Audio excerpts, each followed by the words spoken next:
Alors, on en est où du rapport de force entre le président Erdogan et Emmanuel Macron? Est-ce que c'est sérieux?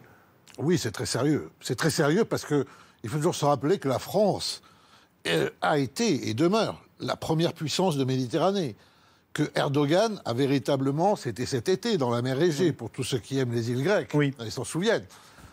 Erdogan a véritablement, je veux dire, essayé un coup d'État en Méditerranée orientale pour récupérer ces eaux territoriales qui ne sont pas turques, mais qui recèlent beaucoup de gaz dans leur couche. Pour ça, il a failli déclencher un événement diplomatique, voire une guerre avec la Grèce. Nous avons soutenu la Grèce. Pourquoi? Parce que c'est notre mission historique. Non pas d'être avec les Grecs, mais la mer Méditerranée, c'est nous qui imprimons l'ordre.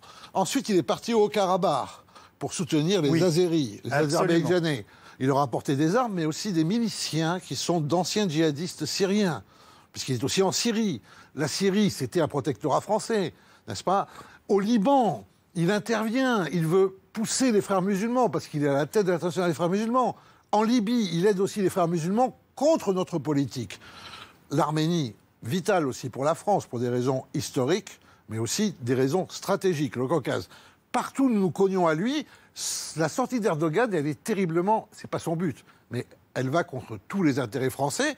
Et il faut saluer le fait que le président Macron, on est pour, on est contre, cette fois-ci, a réagi à hauteur de la menace. En même temps, ils se sont fait quasiment des bisous à Noël, enfin à distance. Il y a eu un coup de fil entre eux, alors qui a été bien entendu mis en lumière par leurs proches et leurs services de communication. Non, on est bien dans un rapport de force. On est dans un rapport de force d'intérêt à caractère géostratégique. Bien sûr, parce que le chaos au Proche-Orient ne va pas cesser, le chaos au Caucase ne va pas cesser. Ce qui s'est passé, c'est deux choses.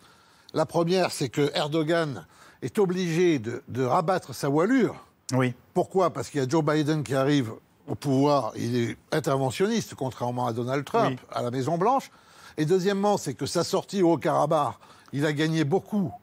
Mais la solution du Haut-Karabakh, elle se joue à Moscou, sans lui, avec Poutine. Biden et Poutine l'encadrent. D'un coup, il redécouvre l'Europe. Il lui faut se réconcilier avec Macron. Mais le deuxième point, c'est que nous n'avons pas su imposer à l'Allemagne les sanctions que nous voulions imposer, parce que l'Allemagne a une relation particulière avec la Turquie, de fascination mutuelle, depuis toujours.